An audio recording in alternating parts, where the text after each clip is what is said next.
You'll have to forgive us.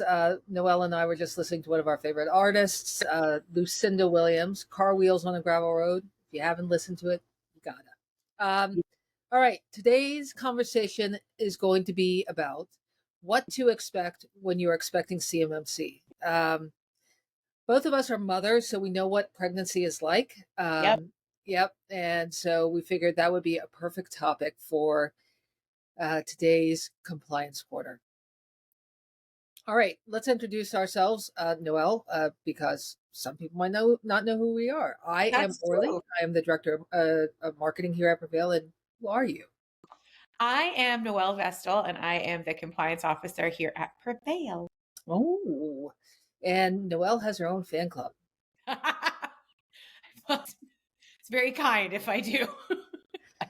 So we were talking before the show. We were talking about how CMMC, unlike any human baby, it's a bit more like an elephant. It's been in gestation for multiple years. Yes. Yeah, it makes you always feel for those elephant mamas. Definitely. Like, can you imagine being pregnant for 2 years? No, I cannot. That sounds 9 months was hard enough. Thank you. So you know what the DoD mama feels like? Like she's been pregnant with this thing for 3 years.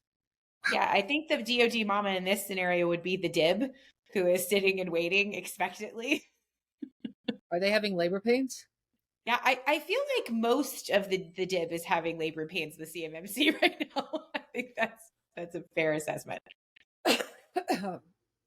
All right. Well, so we do actually, though, have some progress to report on because the DoD's Department of Defense's CIO office submitted CMMC to the Office of Management and Budget, often known as OMB, Yep. for review. And that happened at the end of July, so about just a little bit under a month ago.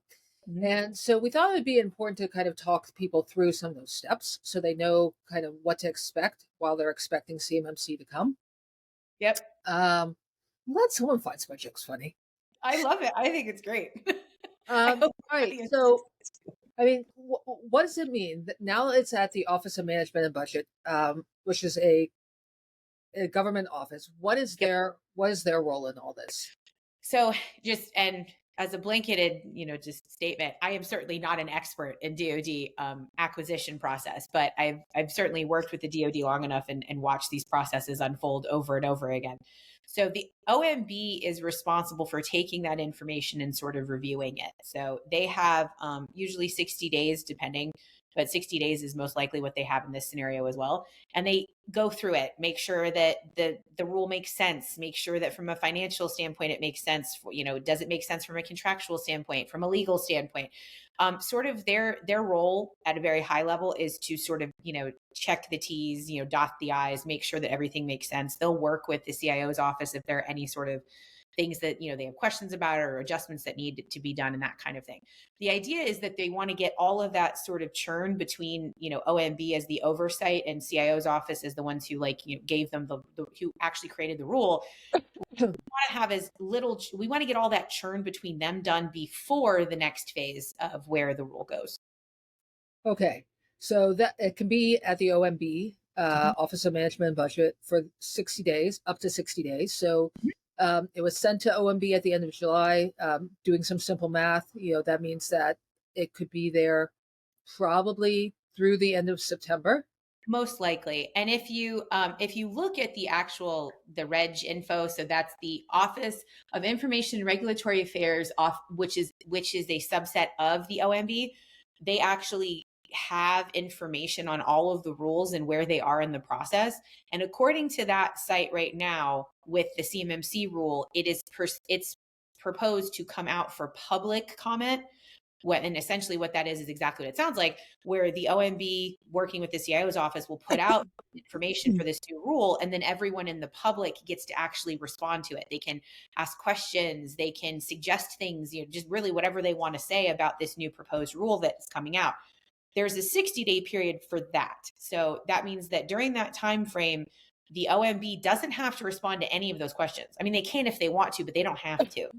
So essentially, it's just people asking questions for 60 days. And at the close of that 60 days, we're going to end up in a different situation. But so far, if you're looking at the timeline, if, like you said, if we started at the end of July, and there's 60 days for OMB to review, then it's most likely, and we don't know, but most likely it'll be the end of September, like you said, that then public comment comes out. And then Right. there's that 60 days between the end of September and then the end of November where you can do all that public comment. So far we're at the end of November. Right. And then, at that point, the OMB has opportunity to respond to those comments. Correct. So once Okay. they get all those comments, and it depends on how many there are, obviously. I mean, if I am assuming there's going to be quite a few. This is such a highly anticipated rule with so many people in the CMMC ecosystem who have been anticipating getting their hands on it. I would guess pretty safely that there's going to be a lot of comments, and so it's probably going to take full 30 days that the OMB has to respond. So that means they have 30 days.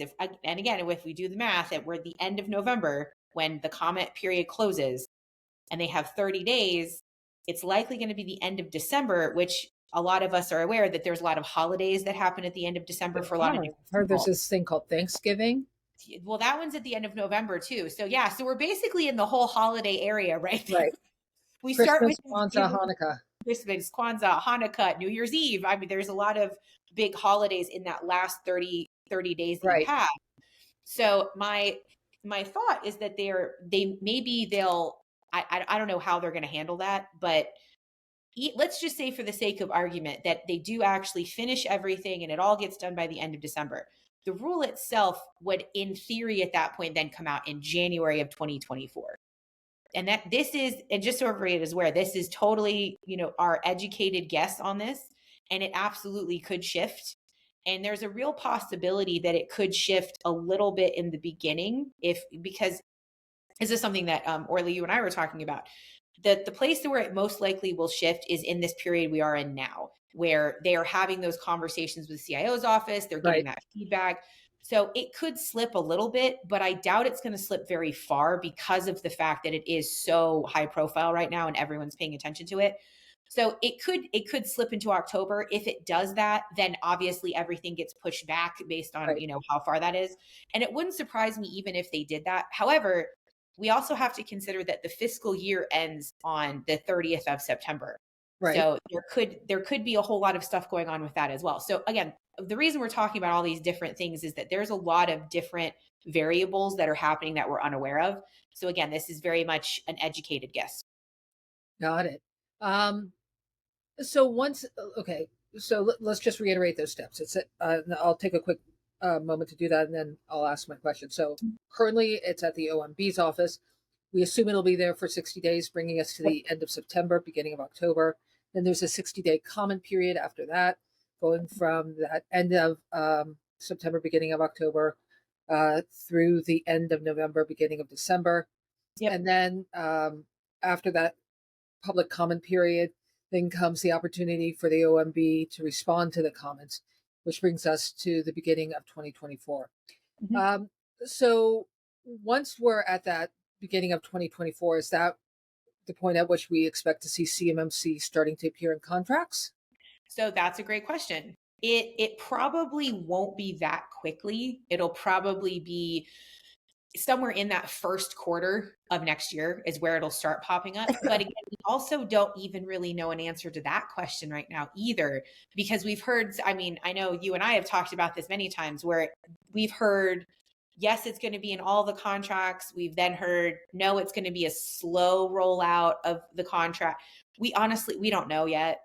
I would not be surprised if it would start coming into contracts at the beginning of next year, and then they did kind of a slow rollout. Well, that's over- what we've heard. I remember having, I believe it was Stacy on our one of our webinars, Stacy Bostianic, who said there will be a slow rollout, which would be consistent with what we've heard. Yeah, it would be. And it wouldn't surprise me because for a while there, they were saying, no, it's just going to be in every contract all at once. And I think they got so much pushback from that. The DoD started realizing that maybe that isn't the best way to do it. But what that rollout looks like, we don't know at this point. We've heard things, but we don't have anything definitive in writing stating, yes, this is how it's going to look yet. We've heard people say things. So until we Right. get something in writing, we can just kind of guess. I think, though, speaking of elephants and pregnancy, the elephant in the room, so to speak, is that NIST, even while people are anticipating this baby boy or girl called CMMC, they still have NIST requirements in their contract. Correct. And so NIST 800, or sorry, DFAR 7012 clauses in their contract, which require them to meet the NIST 800 171 controls. So Correct. Yep. CMMC, as we've often stated on the show, should not be seen as an opportunity to procrastinate. No. But we did feel like this new movement should give us an opportunity to discuss kind of where CMMC is.